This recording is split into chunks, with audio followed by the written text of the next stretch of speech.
911, what's your emergency? A shattered phone, a blanket pulled tight, and a timeline that unraveled in minutes. Courtney Phillips's last text was casual, but it became the key to exposing a killer who thought silence could hide the truth. June 15, 2015, San Antonio, Texas, 3:42 p.m. Courtney Phillips was 20, bright-eyed and restless. She had just clocked out from her shift at a local boutique, her phone buzzing with a message that made her smile. It was from Isaac Estrada, someone she'd met weeks earlier through mutual friends. They'd exchanged texts, flirted lightly, and now he was inviting her over. The message was casual. "Come chill, I got the place to myself." Courtney hesitated.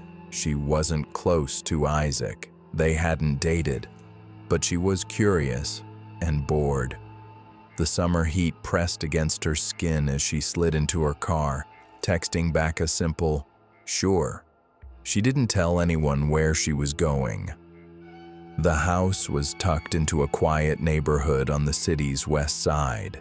A beige single-story with a cracked driveway and a sagging fence.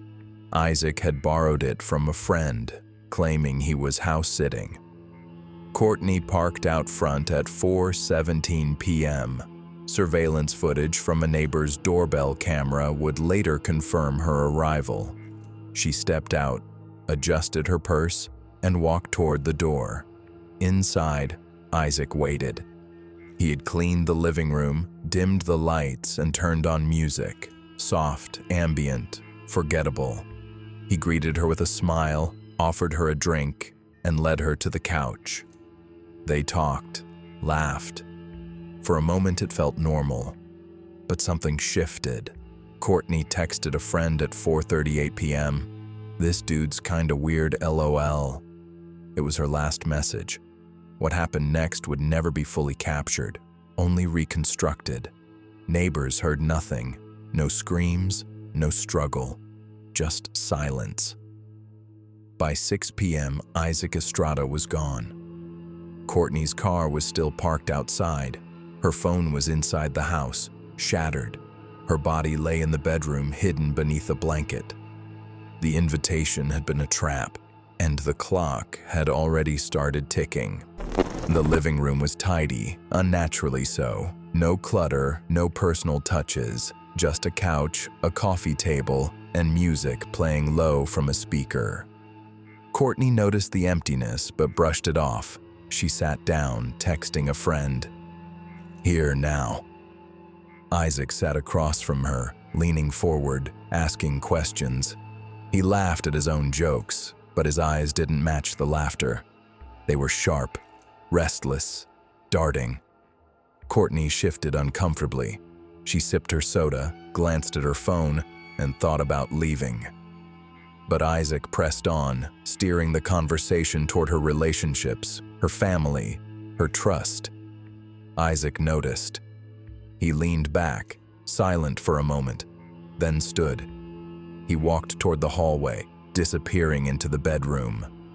Courtney sat frozen, unsure whether to follow or leave. When he returned, his demeanor had changed. The smile was gone. His voice was lower, deliberate. He asked her to come into the bedroom, insisting he wanted to show her something. Courtney hesitated. She stood slowly, clutching her phone, and followed. The bedroom was dim, blinds drawn.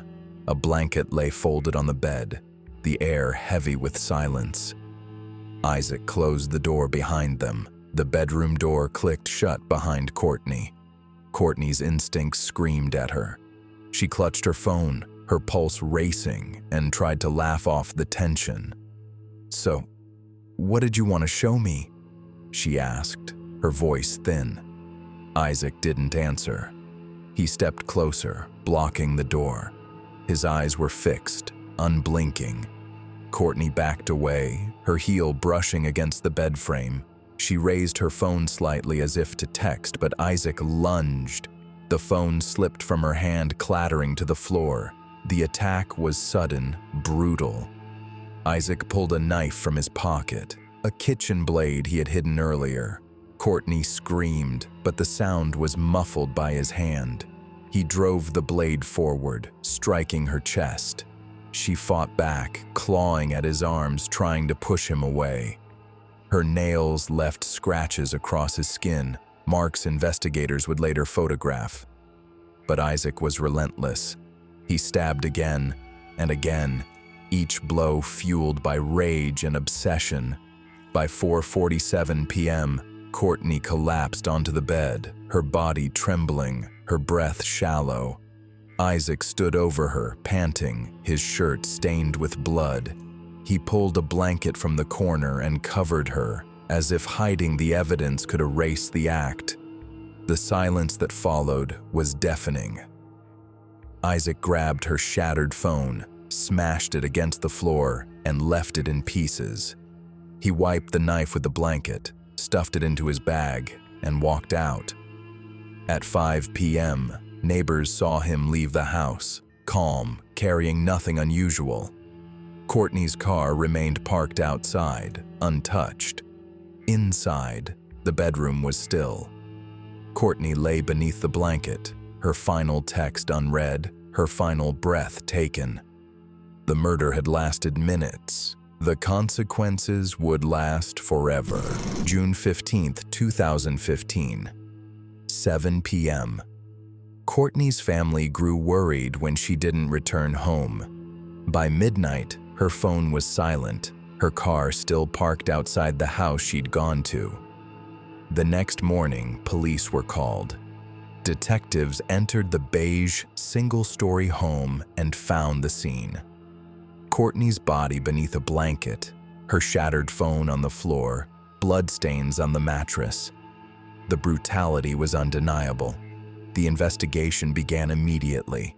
Isaac Estrada's name surfaced within hours. He had been the last person seen with Courtney, confirmed by text messages and surveillance footage. Detectives pieced together the timeline. Courtney arrived at 4:17 p.m. Her last text was sent at 4:38 p.m. Isaac was seen leaving around 5 p.m. The evidence was damning, but Isaac was gone. Police traced his movements. He'd fled San Antonio, driving north. Witnesses reported seeing him in Austin, then Dallas. He switched cars, used cash, and avoided phones. But he couldn't erase the digital trail. Courtney's shattered phone still held fragments of data. Forensic teams recovered deleted texts, revealing Isaac's messages, manipulative, insistent, and chilling. Combined with fingerprints on the knife and scratches on his arms, the case tightened. By June 20th, a warrant was issued. Isaac was officially a fugitive. The manhunt stretched across Texas. Detectives coordinated with U.S. Marshals, tracking him through friends and relatives. He hid in motels, borrowed cars, and tried to vanish. But his face was everywhere, on news broadcasts, wanted posters, and social media. On July 2nd, nearly 3 weeks after the murder, Isaac was found in Oklahoma. He'd been staying with a cousin, living quietly, pretending nothing had happened. The arrest was swift. Armed officers surrounded the house, ordered him out, and cuffed him on the lawn. He offered no resistance. Back in San Antonio, Courtney's family wept with relief. The killer was caught. The hunt was over, but the trial was yet to begin. San Antonio, Texas, 2017. 2 years after Courtney Phillips was murdered, the courtroom was packed. Family members filled the benches, reporters lined the back wall, and Isaac Estrada sat at the defense table, his face expressionless. The prosecution opened with the timeline: Courtney's texts, the surveillance footage, the shattered phone, and the blood-stained knife. They showed the scratches on Isaac's arms, photographs taken the day of his arrest. They played recordings of his inconsistent statements, shifting from denial to silence. Courtney's family sat in silence, clutching tissues, their grief raw but steady. Witnesses testified. Friends described Courtney's last messages, her unease. Neighbors recalled seeing Isaac leave calmly, carrying nothing unusual.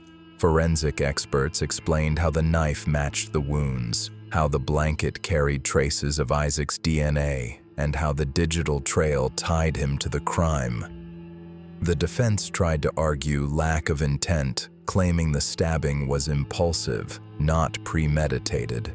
But the evidence was overwhelming. Isaac had lured Courtney to the house, hidden the knife, and covered her body. The jury deliberated for less than a day. When they returned, the verdict was clear: guilty of murder. Isaac Estrada was sentenced to life in prison. He showed no emotion as the judge read the sentence, his eyes fixed on the table in front of him. Courtney's family wept openly, holding each other. Relief mixed with sorrow. Justice had been served, but nothing could bring her back. Outside the courthouse, reporters called it a straightforward case, but for those who knew Courtney, it was anything but simple. It was the story of a young woman lured into a trap, a family shattered, and a community reminded of how fragile trust can be. The trial ended, but the memory of Courtney Phillips lived on. Her final text, her final hour, and the truth that obsession had turned deadly.